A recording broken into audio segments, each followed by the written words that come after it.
unang-una, di ko sinaktan si Manong, binasa ko lang siya. Nagpaalam ako sa kanya, kuya, babasahin kita, sabi niya. Hindi pwede kasi may meeting siya. Binasa ko pa rin, piyeste.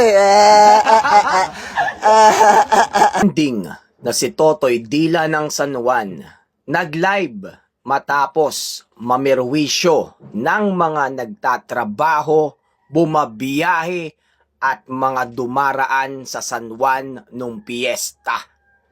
Ito ang mga sinabi niya. Pakinggan natin. Andito pa rin yung water gun ko. Ahanda pa rin ako. Aantayin ko kayo dito sa San Juan. Tatandaan nyo. Ito, water gun ko na to. Makikita na walang pagsisisi at tila ng aasar pa si Totoy Dila.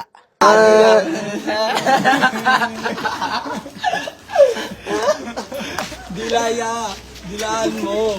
Ya, tanong ko lang, ano masasabi Boss Parak. kay Parak? Andito na ako. Water gun ko. Iaantay ka na.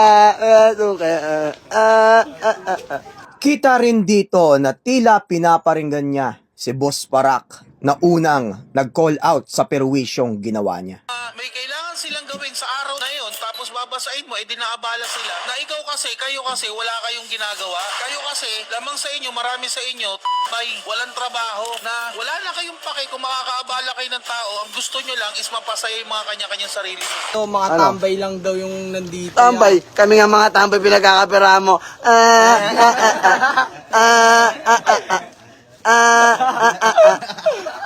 Ano? Boss Parak, manood ka ng live ko.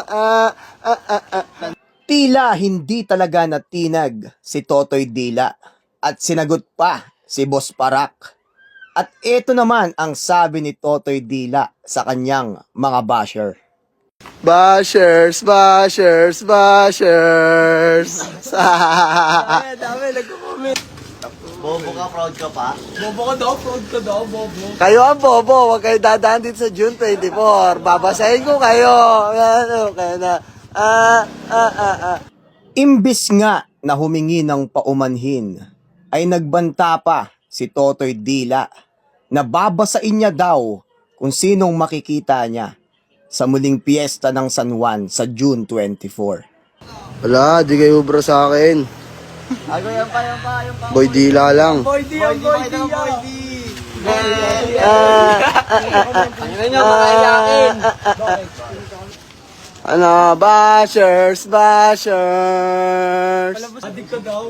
Adik, paano mo pagkakama ng adik na itsurang ganyan? Namamaril lang ng water gun. Paano mag-comment ka na mag-comment?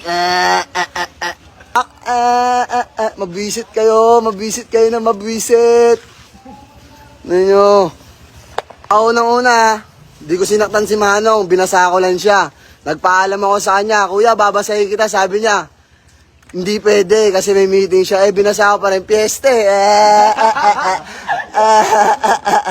Sa'yo na mismo nang galing Totoy Dila na meron siyang trabaho pero binasa mo pa rin. Napakalaki mong gag. Bashers, bashers, bashers. Hindi na bago sa social media ang mga ganitong tao. Dahil sabi nga nila, good or bad publicity is always publicity. Kaya etong si Totoy Dila, ginamit ang kanyang para sumikat sa social media. Paano ba sumikat sa social media?